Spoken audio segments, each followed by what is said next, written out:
ഈ ഉപ്പുറ്റുവേദന എന്ന് പറയുമ്പോൾ തന്നെ നിങ്ങൾക്ക് പല അനുഭവങ്ങൾ ഉള്ളവരുണ്ടായിരിക്കും.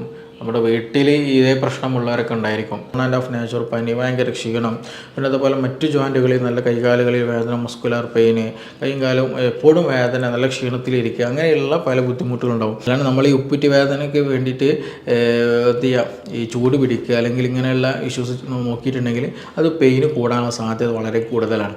അപ്പോൾ യൂറിക് ആസിഡ് കേസുള്ളവർ നിർബന്ധമായിട്ടും നമ്മൾ ഡയറ്റ് നല്ലോണം ശ്രദ്ധിക്കുക. ഹലോ എവരിവൺ, ഞാൻ doctor Siraj, medical officer QNB hospital, Koduvally. പൊതുവായിട്ട് നമ്മുടെ ക്ലിനിക്കിൽ കണ്ടുവരുന്ന ഒരു കംപ്ലൈൻ്റ് ആണ് ഉപ്പുറ്റി വേദന എന്ന് പറയുന്നത്. ഈ ഉപ്പുറ്റി വേദന എന്ന് പറയുമ്പോൾ തന്നെ നിങ്ങൾക്ക് പല അനുഭവങ്ങൾ ഉള്ളവരുണ്ടായിരിക്കും. നമ്മുടെ വീട്ടിൽ ഇതേ പ്രശ്നമുള്ളവരൊക്കെ ഉണ്ടായിരിക്കും. പല വീഡിയോസുകൾ കണ്ടിട്ട് പല ട്രീറ്റ്മെൻറ്റ് എടുത്തവരുണ്ട്. അതേപോലെ രാവിലെ വെള്ളത്തിൽ കാല് വെക്കുന്നവർ, ചുടുവെള്ളത്തിൽ കാല് വെക്കുന്നവർ, ചൂട് പിടിക്കുന്നവർ, ഇഷ്ടികയിൽ കാല് വെക്കുന്നവർ, അങ്ങനെ സർജറി കഴിഞ്ഞവർ വരെ ഈ ഉപ്പുറ്റി വേദന റിലേറ്റഡ് ആയിട്ട് പലരും ഉണ്ടായിരിക്കും. പക്ഷേ ചില ആളുകൾ ഈ ട്രീറ്റ്മെൻറ്റ് സജസ്റ്റ് ചെയ്തിട്ട് ട്രീറ്റ്മെൻറ്റ് ചെയ്തതിന് ശേഷം അത് ശരിയായ രീതിയിൽ റിസൾട്ട് കിട്ടുന്നില്ല. ചില ആളുകൾക്ക് അവരുടെ എക്സ്പീരിയൻസ് സ്വാഭാവികമായിട്ടും പറയും, ഇപ്പോൾ എനിക്കിങ്ങനെ ഞാൻ ചൂട് പിടിച്ചപ്പോൾ മാറി, നിങ്ങളൊന്ന് ചൂട് പിടിച്ച് നോക്കി എന്നുള്ള രൂപത്തിൽ നമ്മൾ ഫ്രണ്ട്സ് ആരെങ്കിലും സജസ്റ്റ് ചെയ്യും. നമ്മൾ ചൂട് പിടിച്ച് നോക്കുമ്പോൾ ചിലപ്പോൾ നമുക്ക് പെയിൻ അധികമായിട്ട് പോകും, പെയിൻ അധികമാകും. അപ്പോൾ നമ്മൾ മനസ്സിലാക്കേണ്ട ഒരു കാര്യമുണ്ട്, ഉപ്പുറ്റി വേദന എന്ന് പറയുന്നത് യഥാർത്ഥത്തിൽ ഡിഫറെൻറ്റ് ടൈപ്പ് ഉണ്ട്. പല വ്യത്യസ്ത രീതിയിലുണ്ട് ഈ ഉപ്പുറ്റി വേദന. അതിന് പല കാരണങ്ങളുണ്ട്. അപ്പോൾ നമ്മൾ ഒരാൾ ഒരു സജഷൻ ചെയ്തുകൊണ്ട് ഇത് ചെയ്ത് നോക്കി, ബാമ് തേച്ച് നോക്കി, അല്ലെങ്കിൽ ഇങ്ങനെ ചൂട് പിടിച്ച് നോക്കി എന്നുള്ള രീതിയിലൊരു സജഷൻ പറഞ്ഞത് കൊണ്ട്, അത് ചെയ്തത് കൊണ്ട് നമുക്ക് പെട്ടെന്നുള്ള തന്നെ റിസൾട്ട് കിട്ടണമെന്നില്ല, അല്ലെങ്കിൽ അത് മാറണമെന്നില്ല. ചില കേസ് നമുക്ക് നേരെ ഓപ്പോസിറ്റ് റിസൾട്ടായിരിക്കും ഉണ്ടാവുക, അത് അധികമാകാനുള്ള സാധ്യതയുണ്ട്. അപ്പോൾ നമ്മൾ ആദ്യം മനസ്സിലാക്കേണ്ട ഒരു വിഷയം, എന്താണ് ഈ ഉപ്പുറ്റി വേദനയ്ക്ക് കാരണം എന്നുള്ളത് ആദ്യം തിരിച്ചറിയണം. എന്തൊക്കെ കാരണങ്ങളുണ്ട്, എനിക്ക് അപ്പോൾ എന്താണ് ഈ കാരണം എന്നുള്ളത് കൃത്യമായിട്ട് ബോധ്യം ഉണ്ടെങ്കിൽ, അത് മനസ്സിലാക്കുന്നവർക്ക് മാത്രമേ നമുക്ക് എന്ത് ചെയ്യാൻ പറ്റുള്ളൂ, ഇങ്ങനെയുള്ള ട്രീറ്റ്മെൻറ്റുകൾ നമുക്ക് പരീക്ഷിക്കാനെങ്കിലും പറ്റുള്ളൂ. അപ്പോൾ എന്തായാലും ഞാൻ ആദ്യമേ പറയുകയാണ്, നമുക്ക് ഉപ്പുറ്റി വേദന എന്ന് പറയുമ്പോൾ എന്തായാലും അതിൻ്റെ റീസൺ എന്താണെന്ന് അറിയണമെങ്കിൽ തീർച്ചയായിട്ടും ഒരു ഹെൽത്ത് പ്രൊഫഷണൽ ഡോക്ടറെ കണ്ടിട്ട് അവരുടെ നിർദ്ദേശം സ്വീകരിക്കൽ നിർബന്ധമാണ്. ഇല്ല എന്നുണ്ടെങ്കിൽ ചിലപ്പോൾ നമ്മുടെ സെൽഫ് ട്രീറ്റ്മെൻറ്റ് എന്ന് പറയുന്നത് കൂടുതൽ വഷളാക്കാൻ അല്ലെങ്കിൽ കൂടുതൽ വേദന ഉണ്ടാക്കാൻ ഒരു റീസൺ ആവുകയുള്ളൂ. അപ്പോൾ അതുകൊണ്ട് തന്നെ ആ കാര്യം നിർബന്ധമായിട്ട് നിങ്ങൾ ശ്രദ്ധിക്കണം. അപ്പോൾ നമ്മുടെ ഈ ഒരു ഇന്നത്തെ ഒരു സെഷനിൽ, ഈ വീഡിയോയിൽ പറയാൻ ഉദ്ദേശിക്കുന്നത് ഉപ്പുറ്റി വേദന, എങ്ങനെയൊക്കെയാണ് വേദന ഉണ്ടാകുന്നത്, ഏതൊക്കെ തരത്തിൽ വേദനയുണ്ട്, അതിന് റീസൺ എന്താണ്, ഇനി എന്തെങ്കിലും നമുക്ക് വീട്ടിൽ എന്തെങ്കിലും ചെയ്യാൻ പറ്റുന്ന ട്രീറ്റ്മെൻറ്റ് സെക്ഷൻ ഉണ്ടോ, എന്തെങ്കിലും ഒറ്റമൂലികളായിട്ടുള്ള അല്ലെങ്കിൽ സിംഗിൾ മെഡിസിൻസ് എന്തെങ്കിലും ചെയ്യാൻ പറ്റുന്നതുണ്ടോ എന്നുള്ളതിൻ്റെ ഒരു ചെറിയൊരു സെഷനാണ് ഇന്ന് നമ്മളിവിടെ പറയാൻ ഉദ്ദേശിക്കുന്നത്. ആദ്യമായിട്ട് മനസ്സിലാക്കേണ്ടത്, ഉപ്പുറ്റി വേദന എന്ന് പറയുമ്പോൾ ആദ്യം ചില ആൾക്ക് മൈൻഡിൽ വരിക, നമുക്ക് രാവിലെ ഉറങ്ങി എണീറ്റ് കാല് നിലത്ത് വെക്കാൻ കഴിയില്ല. നമ്മുടെ മടമ്പിൻ്റെ ഉപ്പുറ്റിയുടെ ഒരു ഭാഗത്ത്, ആ ഒരു ഭാഗത്ത് മാത്രമായിട്ട് സിവിയർ പെയിനായിരിക്കും, ഭയങ്കര പെയിനായിരിക്കും. പേഷ്യൻസ് അങ്ങനെ തന്നെയാണ് എക്സ്പ്രസ് ചെയ്യല്, ഭയങ്കര പെയിനാണ് ഡോക്ടറെ എന്ന് പറയല്. പക്ഷേ വേറൊരു പ്രശ്നം എന്താ വെച്ചാൽ, അവർ നടന്നു കഴിഞ്ഞാൽ രാവിലെ എഴുന്നേറ്റ് ഫസ്റ്റത്തെ ഒരു ഫ്യൂ സ്റ്റെപ്സ് എന്താണ്, ഭയങ്കര ഡിഫിക്കൽട്ടിയാണ്, നല്ല പെയിനാണ്, ഭയങ്കര വേദനയാണ്. പക്ഷെ കുറച്ചൊക്കെ നടന്ന് ഒന്നെടുത്ത് ബാത്റൂമിലൊക്കെ എത്തി കാര്യങ്ങളൊക്കെ ചെയ്ത് ഇങ്ങനെ അനങ്ങിയിട്ട് തുടങ്ങിയാൽ പിന്നെ എന്ത് ചെയ്തു, ആ വേദന അങ്ങനെ കുറഞ്ഞു പോകും. പിന്നെ ആക്ടിവിറ്റീസിൽ ഏർപ്പെടുമ്പോൾ വേറെ പ്രശ്നങ്ങളോ കാര്യങ്ങളൊന്നുമില്ല.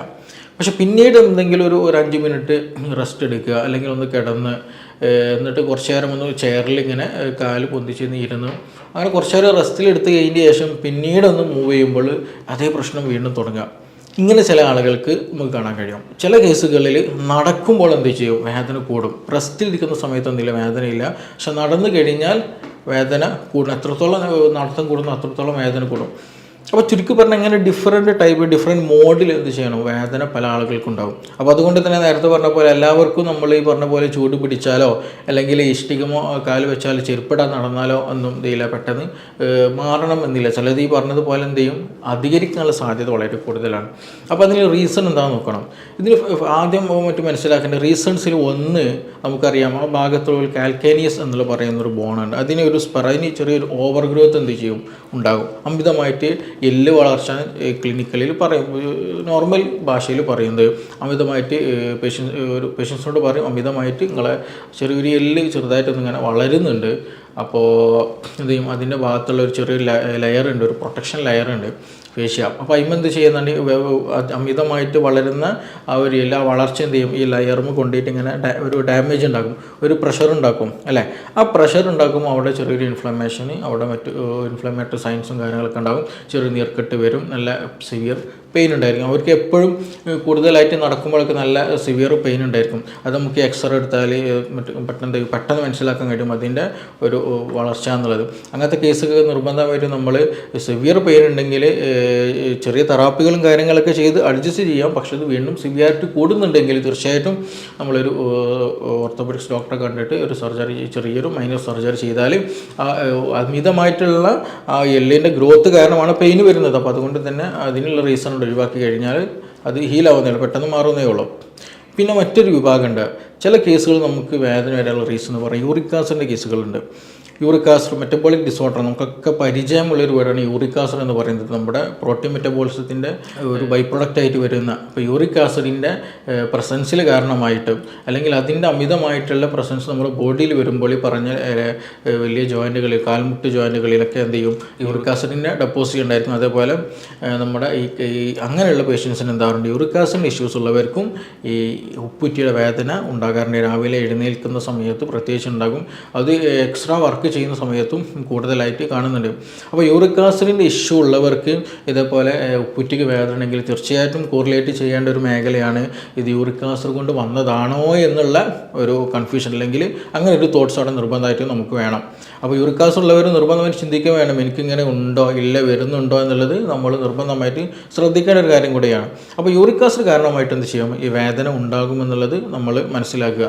പിന്നെ അതുപോലെ നമുക്ക് എന്തെങ്കിലും ഒരു ആക്സിഡൻറ്റ് സംഭവിക്കുക അല്ലെങ്കിൽ എന്തെങ്കിലും മുറിവ് സംഭവിച്ചാലും സ്വാഭാവികമായിട്ടും ആ ഭാഗത്ത് ചെറിയൊരു നീർക്കെട്ടുണ്ടായിരിക്കും, ചെറിയൊരു തടിപ്പോ കാര്യങ്ങളുണ്ടായിരിക്കും, നല്ല സിവിയർ പെയിൻ ഉണ്ടായിരിക്കും എന്നുള്ളത് വളരെ കോമൺ ആയിട്ട് ഉണ്ടാകുന്ന സംഗതിയാണ്. അപ്പോൾ അങ്ങനെ ഒരു നമുക്കൊരു 2 ദിവസം എന്തെങ്കിലും ആക്സിഡൻറ്റ് ഉണ്ടായി അല്ലെങ്കിൽ ഒന്ന് ജസ്റ്റ് ഒന്ന് കാലൊന്ന് വെച്ച് എവിടെയെങ്കിലും ഇടിക്കുകയോ അങ്ങനെ എന്തെങ്കിലും സംഭവിച്ചാൽ, അല്ലെങ്കിൽ എന്തെങ്കിലും ഒബ്ജക്റ്റ് ആ ഭാഗത്ത് വന്ന് വീഴുക, എന്തെങ്കിലും ചെറിയ രൂപത്തിൽ ഫ്രാക്ചറൊക്കെ സംഭവിച്ചാൽ സ്വാഭാവികമായിട്ടും ഈ പറഞ്ഞ പോലെ സിവിയർ പെയിൻ ഉണ്ടായിരിക്കും, നടക്കാൻ പ്രയാസം ഉണ്ടായിരിക്കും, അങ്ങനെയുള്ള ബുദ്ധിമുട്ടുകൾ ഉണ്ടായിരിക്കും. അപ്പോൾ അങ്ങനെയും റീസൺ ഉണ്ട്. പിന്നെ ഇതിനൊരു റീസണായിട്ട് പറയുന്നത് മറ്റൊരു കാര്യമാണ് റുമാറ്റിസത്തിൻ്റെ പ്രശ്നം. ആമവാദത്തിൻ്റെ ഇഷ്യൂ ഉള്ളവർക്ക് ഈ പറഞ്ഞതുപോലെ ഉണ്ടായിരിക്കും. അവർക്ക് ഇതിൻ്റെ കൂടെ നല്ല പനി ഉണ്ടായിരിക്കും, ചില സമയത്ത് ഒരു ഓൺ ആൻഡ് ഓഫ് നേച്ചർ പനി, ഭയങ്കര ക്ഷീണം, പിന്നെ അതുപോലെ മറ്റു ജോയിൻറ്റുകളിൽ നല്ല കൈകാലുകളിൽ വേദന, മസ്കുലാർ പെയിന്, കൈയും കാലും എപ്പോഴും വേദന, നല്ല ക്ഷീണത്തിലിരിക്കുക, അങ്ങനെയുള്ള പല ബുദ്ധിമുട്ടുകളുണ്ടാവും. അവർക്കും ഈ പറയുന്ന പോലെ ഉപ്പുറ്റി വേദന എന്നുള്ള ഒരു സംഗതി അല്ലെങ്കിൽ അങ്ങനെ ഒരു വേദന അവർക്ക് കാണാറുണ്ട്. പിന്നെ നമ്മളിതിൽ കോമൺ ആയിട്ട് കാണുന്ന ഒരു സംഗതിയാണ് പ്ലാന്റാർ ഫേഷ്യാറ്റിസ് എന്ന് പറയുന്നത്. അതായത് ഈ നമ്മുടെ കാൽപാദത്തിൻ്റെ ഈ ഉപ്പുറ്റിയുടെ താഴ്ഭാഗത്ത് കൂടെ ഒരു ആർച്ചുണ്ടല്ലോ, കാലിനൊരു ആർച്ചുണ്ട്, ആ ഭാഗത്ത് കൂടെ എന്താ പറയുന്നത് ഒരു ഫേഷ്യ പോകുന്ന ഒരു പാട, ഒരു നേർത്തൊരു ആവരണം കടന്നു പോകുന്നുണ്ട്. നമ്മുടെ ഒരു പ്രൊട്ടക്ഷനും ഇതിനൊക്കെ വേണ്ടിയിട്ടുള്ളതാണ്. അപ്പോൾ ആ ഒരു ആവരണത്തിന് ചെറിയൊരു ഡാമേജ് വരാം, അല്ലെങ്കിൽ അവിടെ എന്തെങ്കിലും ഒരു ഇൻഫ്ലമേഷൻ വരിക. ആ ഇൻഫ്ലമേഷൻ വരുമ്പോൾ സിവിയറായിട്ട് പെയിനും ഉണ്ടാകും, നടക്കാൻ പ്രയാസം ഉണ്ടാകും. അത് 2 കാലിനും ഉണ്ടാകണമെന്നില്ല. ഈ പറഞ്ഞ കേസുകളൊന്നും 2 കാലിനും ഉണ്ടാകണമെന്നൊരു നിർബന്ധമില്ല. ചിലപ്പോൾ സിംഗിളായിരിക്കും, ചിലപ്പോൾ 2 കാലിലും ഉണ്ടാകാം.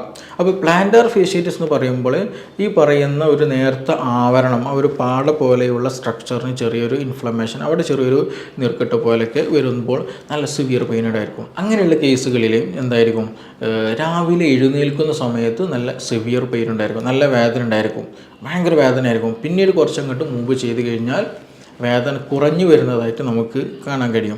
അതിന് ഇങ്ങനെ വരാനുള്ള റീസൺ എന്താണ്, ഇതിന് ഒരു പ്ലാന്റാർ ഫേഷ്യാറ്റിസ് ഒക്കെ വരാനുള്ള റീസൺസ് പറയുമ്പോൾ അതിന് ഒരുപാട് ചില സജഷൻസ് നമ്മൾ സ്റ്റഡീസുകൾ കാണാൻ കഴിയും. ഒന്ന്, ഒബസിറ്റി, അമിതവണ്ണം കാരണം എന്ത് ചെയ്യും, നമ്മുടെ ഫുട്ടിന് കൂടുതൽ പ്രഷർ വരും, അതുകൊണ്ട് ഈ പ്രശ്നങ്ങൾ ഉണ്ടാകുമെന്നുള്ള ഒരു സ്റ്റഡീസ് പറയുന്നുണ്ട്. അപ്പോൾ കൂടുതൽ ബോഡി വെയ്റ്റ് നമ്മുടെ ഈ ഫുട്ടിന് വരുമ്പോൾ അവിടെ ഒരു സ്വാഭാവികമായിട്ടും ഒരു പ്രഷർ അവിടെ വരും.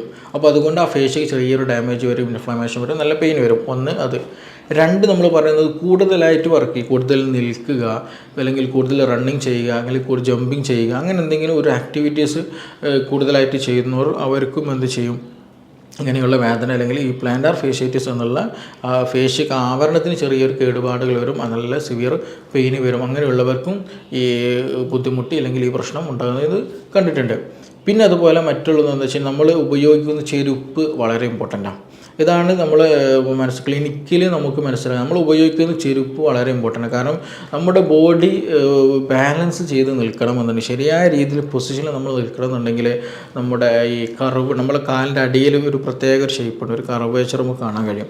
അപ്പോൾ അത് നമ്മൾ ഉപയോഗിക്കുന്ന ചെരുപ്പ് എന്ത് ചെയ്യണം, ഈ കർവേച്ചറിന് സപ്പോർട്ടഡ് ആയിട്ടുള്ള, അതിന് കുറച്ചും കൂടി ബലമുള്ള സപ്പോർട്ട് കൊടുക്കുന്ന ചെരുപ്പുകൾ നമ്മൾ ഉപയോഗിക്കണം, ഷൂസുകൾ നമ്മൾ ഉപയോഗിക്കാൻ ശ്രദ്ധിക്കണം.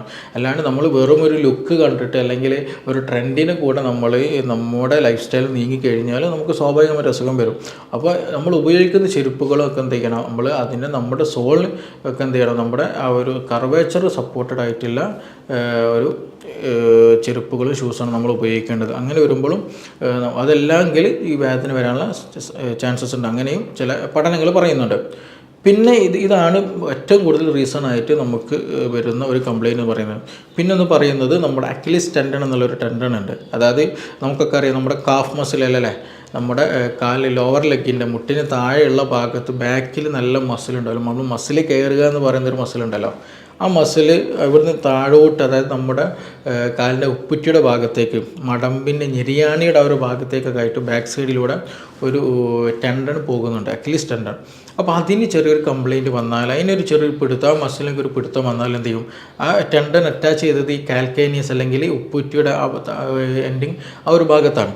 അപ്പോൾ സ്വാഭാവികമായിട്ടും ആ മസിലിന് എന്തെങ്കിലും ചെറിയൊരു പിടുത്തോ കാര്യങ്ങളുണ്ടെന്നുണ്ടെങ്കിൽ സ്വാഭാവികമായിട്ട് ഉപ്പുറ്റിയുടെ ഭാഗത്തായിട്ടൊരു വേദന കാണാൻ കഴിയും.